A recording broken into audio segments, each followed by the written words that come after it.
অর্থনর্মাল basis কি জিনিস সেটা আমরা ইতোমধ্যে জেনেছি, তবে এর পরবর্তী প্রশ্নটি হচ্ছে এটা আমাদের কি কাজে লাগে। অনেকগুলোর মধ্যে একটি উপকারিতা হচ্ছে এরা ভালো স্থানাঙ্ক ব্যবস্থা তৈরি করতে সাহায্য করে। ভালো স্থানাঙ্ক বা কোঅর্ডিনেট, ভালো স্থানাঙ্ক ব্যবস্থা বা কোঅর্ডিনেট সিস্টেম। এবং এটাকে ভালো মতো বোঝার জন্য আমরা যদি আদর্শ বেসিস বা স্ট্যান্ডার্ড বেসিস নিয়ে ভাবি, মানে আচ্ছা ধরো আমরা একটা আর এন এর জন্য একটা স্ট্যান্ডার্ড বেসিস লিখি এখানে, তাহলে স্ট্যান্ডার্ড বেসিস বা আদর্শ ভিত্তি আর এন এর জন্য, ফর আর এন, এটা সমান হচ্ছে, আমি এটাকে E1 E2 দিয়ে এভাবে এভাবে লিখতে পারতাম, কিন্তু আমার মনে হয় পুরো ভেক্টরগুলো লিখলে সেটা ভালো হয়। E1 হচ্ছে প্রথমে একটা 1 এবং বাকি সবগুলো শূন্য, তাহলে এখানে এনটি শূন্য থাকবে কারণ এটা আর এন এর সদস্য।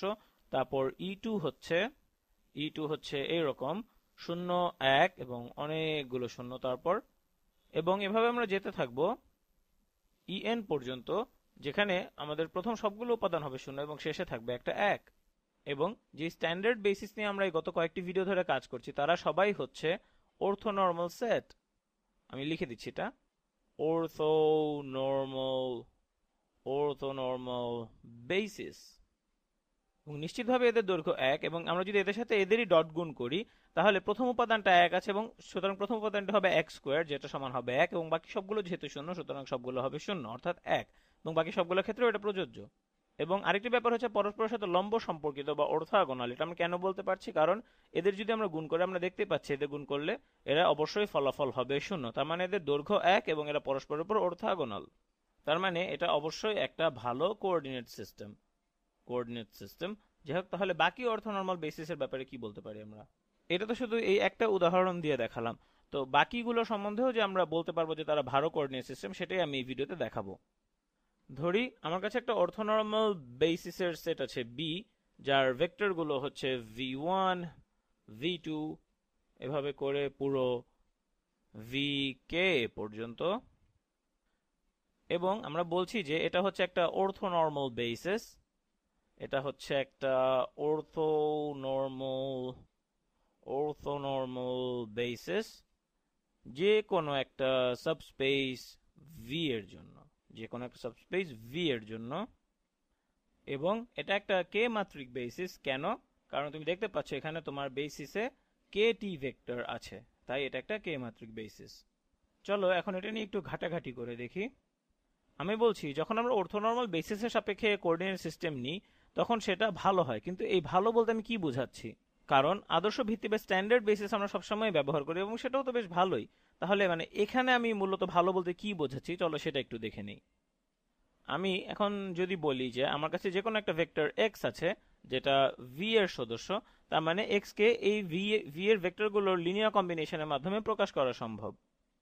তার মানে এক্স কে আমরা এভাবে প্রকাশ করতে পারি, যে কোনো একটা কনস্ট্যান্ট গুণ v1 যোগ যে কোনো একটা কনস্ট্যান্ট গুণ v2, এভাবে করে যে কোনো একটা তম কনস্ট্যান্ট গুণ vi, তারপর এভাবে আমরা যেতে থাকবো যে কোনো মানে শেষ পর্যন্ত k তম কনস্ট্যান্ট গুণ vk। এবং সাবস্পেসের সদস্য হওয়া বলতে এটাই বোঝায় যে সাবস্পেসের স্প্যান যেসব ভেক্টরগুলি তাদের লিনিয়ার কম্বিনেশনের মাধ্যমে একে প্রকাশ করা যাবে। এখন প্রশ্ন হলো আমি এই সমীকরণের উভয় পক্ষে যদি vi দ্বারা ডট গুণফল নেই তাহলে সেটা কি হবে? তাহলে চলো এটা করে ফেলি। এখানে হবে vi ডট ভেক্টর এক্স এবং সমান এপাশে হবে, আমরা কনস্ট্যান্টটাকে সামনে রাখি, তাহলে c1, এবং এখানে হবে vi ডট v1 যোগ c2, তারপর গুণ vi ডট v2, এভাবে করে v2 যোগ এভাবে যেতে থাকবো ci গুণ vi ডট vi, এভাবে শেষ পর্যন্ত ck গুণ vi ডট vk। এখন এটা কিন্তু একটা অর্থোনর্মাল সেট। তার মানে হচ্ছে আমরা যদি এখান থেকে যে কোনো দুটি ভেক্টর নেই যেগুলো একটা একটা থেকে ভিন্ন, তুমি সবসময় শূন্য পাবে। কেন? কারণ তারা একে অপরের উপর অর্থোগোনাল। তাহলে আমরা দেখতে পাচ্ছি এখানে এটা একই বেসিসে দুটি ভিন্ন ভেক্টর, তার মানে এদের ডট গুণফল হবে শূন্য, তার মানে এটা সি এর সাথে গুণ হয়ে এটা হয়ে যাবে শূন্য। তাহলে এখানের এই মানটাও শূন্য হয়ে যাবে। আমরা ধরে নিচ্ছি i 2 না, এবং এখানে ধরে নিচ্ছি যে i k না, তাহলে এই মানটাও শূন্য হয়ে যাবে। অর্থাৎ সবই শূন্য হয়ে যাবে কেবলমাত্র এই ক্ষেত্রটি ছাড়া, যেখানে ভি সাব আই এবং এ ভি সাব আই সমান, অর্থাৎ এই সাবস্ক্রিপ্ট এবং এই সাবস্ক্রিপ্টটি সমান। এখন প্রশ্ন হলো যে এই ভি সাব আই এবং ভি সাব আই এর ডট গুণফল কত হবে। অর্থনর্মাল বেসিসের দুটি বৈশিষ্ট্য হচ্ছে তারা পরস্পরের উপর অর্থোগোনাল এবং তাদের সবার দৈর্ঘ্য এক। তাদের দৈর্ঘ্য যেহেতু এক, সুতরাং আমরা যখন তাদের ডট গুণফল নিব, এই দুটিকে ডট গুণফল করে আমরা পাবো এক। তার মানে এই পুরো জিনিসের সংক্ষিপ্ত হয়ে এরকম হয়ে যায়, ভি সাব আই যেটি হচ্ছে এই ভেক্টরগুলোর মধ্যে যে কোনো আইতম ভেক্টর, ডট এক্স যেটা হচ্ছে আমাদের বি এর যে কোনো একটা সদস্য এক্স, এবং এটা সমান হবে, এখানে একটাই জিনিস বাকি আছে, এক গুণ সি আই, সুতরাং এখানে হবে সি আই। এখন আমরা এই ফলাফলটি বের করে ফেললাম, তবে মানে আমরা তো এগুলো নিয়ে ঘাটাঘাটি করছি, তো এই জিনিসটা আমাদের কি কাজে লাগবে, মানে আমাদের কোঅর্ডিনেট সিস্টেম এই বেসিসের সাপেক্ষে প্রকাশ করতে এই তথ্যটা আমাদের কিভাবে সাহায্য করবে বা কিভাবে আমাদের কাজে লাগবে। আমরা একটু মনে করার চেষ্টা করি যে কোঅর্ডিনেট সিস্টেম জিনিসটি আসলে কি। আমরা যদি কোঅর্ডিনেট সিস্টেমে আমাদের এই ভেক্টর এক্স কে প্রকাশ করি, যেটা আমাদের সাবস্পেসের সদস্য, তাহলে এটাকে এই বেসিসের সাপেক্ষে প্রকাশ করা বলতে কি বোঝায়। মানে আমরা জানি যে একটা সাবস্পেসের অনেকগুলো বেসিস থাকতে পারে, কিন্তু এটাকে এই বেসিসের সাপেক্ষে প্রকাশ করা বলতে কি বোঝাচ্ছি আমরা। আমরা যদি এক্স কে এটা সাপেক্ষে প্রকাশ করতে যাই, এক্স কে বেসিস বি এর সাপেক্ষে, তাহলে আমরা কি করব, তখন এটার কোঅর্ডিনেট গুলো হয়ে যাবে আমাদের যে বিভিন্ন বেসিস ভেক্টর আছে তাদের সহগগুলো। এগুলো শুধু আমরা পর্যালোচনা করছি, যাই হোক। তাহলে এটা সমান হবে c1 c2, এভাবে করে এখানে থাকবে ci এবং শেষে থাকবে ck। এটা একটা কে মাত্রিক সাবস্পেস, সুতরাং এখানে কে টি উপাদান থাকবে। এখন এটা কিন্তু হিসাব করা বা বের করা খুব একটা সহজ কাজ না।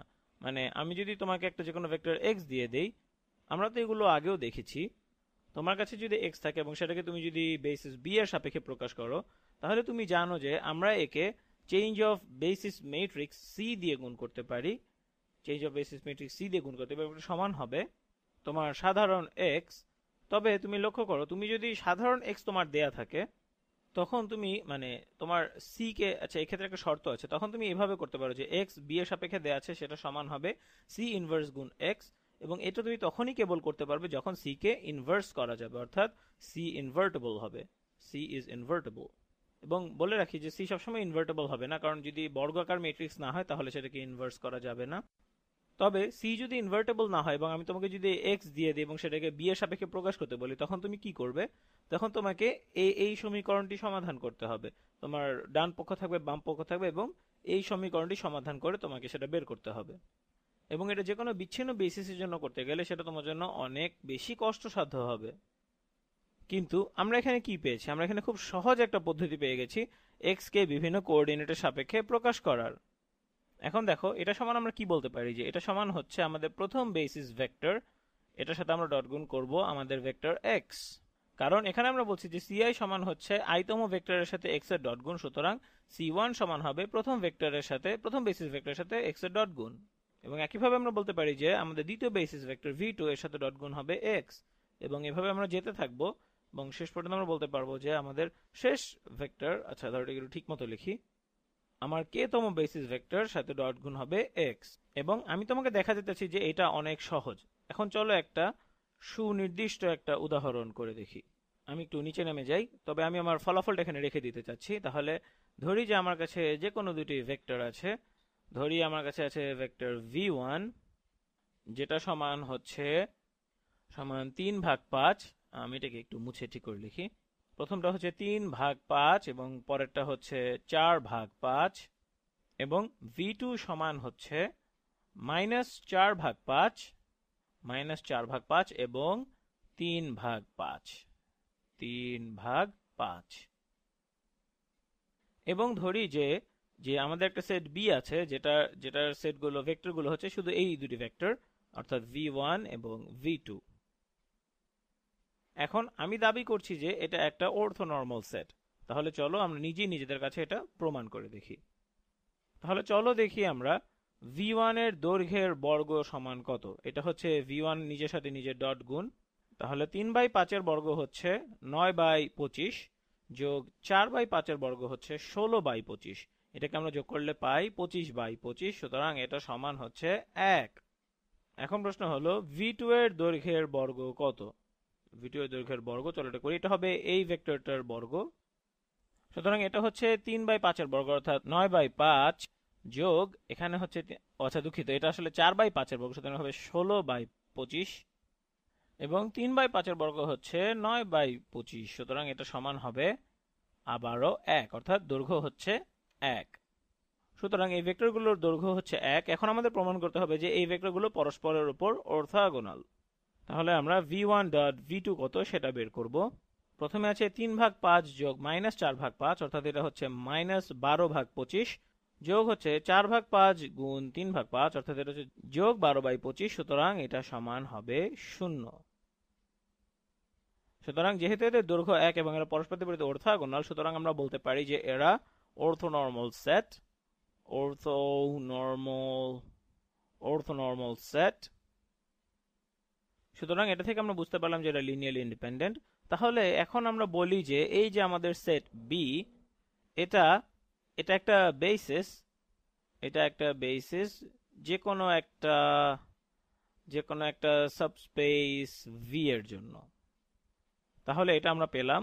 আচ্ছা দাঁড়াও, আমাদের এখানে এটা যে ভি এর বেসিস এটা আমাদের বলা দরকার নেই, আমাদের এতটুকু বললেই চলবে যে এটা R2 এর বেসিস।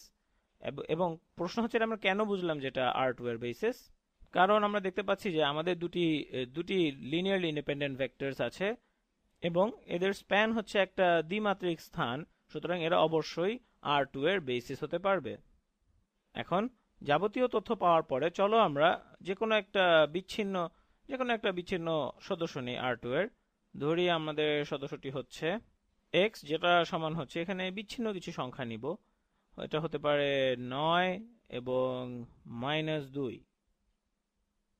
তাহলে আমরা জানি যে এটা একটা অর্থোনর্মাল বেসিস। এখন আমাদের যেটা করতে হবে সেটা হচ্ছে আমরা x কে এই বেসিস b এর সাপেক্ষে প্রকাশ করব, এবং সেটার জন্য আমাদের যেটা করতে হবে আমাদের একটা বেসিস পরিবর্তক ম্যাট্রিক্স বানাতে হবে। সুতরাং বেসিস পরিবর্তক ম্যাট্রিক্সটা এরকম হবে 3 ভাগ, আচ্ছা একটু ছোট করে লিখি, 3/5 এবং এখানে আছে 4/5, তারপর -4/5 এবং 3/5, এবং এর সাথে আমরা বেসিস বি এর সাপেক্ষে এক্স এর যে প্রকাশিত রূপ সেটাকে আমরা যদি গুণ করি তাহলে সেটা সমান হবে, তাহলে আমরা এক্স এর স্বাভাবিক অবস্থা পাবো, অর্থাৎ স্ট্যান্ডার্ড কোঅর্ডিনেটের সাপেক্ষে এক্স এর প্রকাশিত রূপ অর্থাৎ 9 এবং -2 পাবো। এখন আমরা এই 2/2 সিস্টেমের জন্য জিনিসটাকে সমাধান করব, এটা খুব একটা কঠিন না।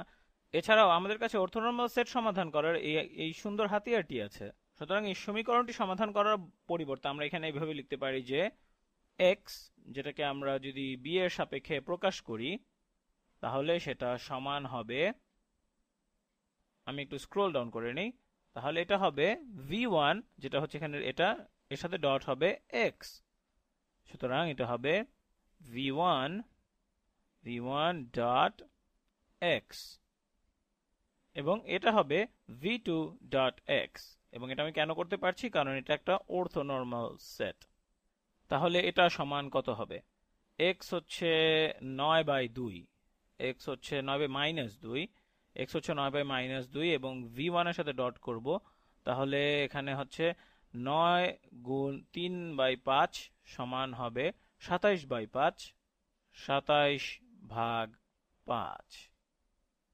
এরপর আমরা যোগ করব, এখানে যোগ হবে -2 গুণ 4/5, সুতরাং এটা হবে যোগ -8/5, এবং দ্বিতীয় উপাদানের জন্য আমরা v2 এর সাথে x কে ডট করব, সুতরাং আমরা পাচ্ছি 9 গুণ -4/5, সুতরাং আমরা পাচ্ছি -36 বা -36/5। এর সাথে যোগ করব -2 গুণ 3/5, সুতরাং এটা হবে -6/5। সুতরাং আমাদের অর্থোনর্মাল বেসিসের এই বৈশিষ্ট্যটি ব্যবহার করে আমরা এখন বি কোঅর্ডিনেটের সাপেক্ষে এক্স এর প্রকাশিত রূপটি বের করব। সেটা হচ্ছে, প্রথমটি হচ্ছে 27-8 অর্থাৎ 19/5, এবং পরেরটি হচ্ছে -36 - 6, সুতরাং এটা হবে -42/5।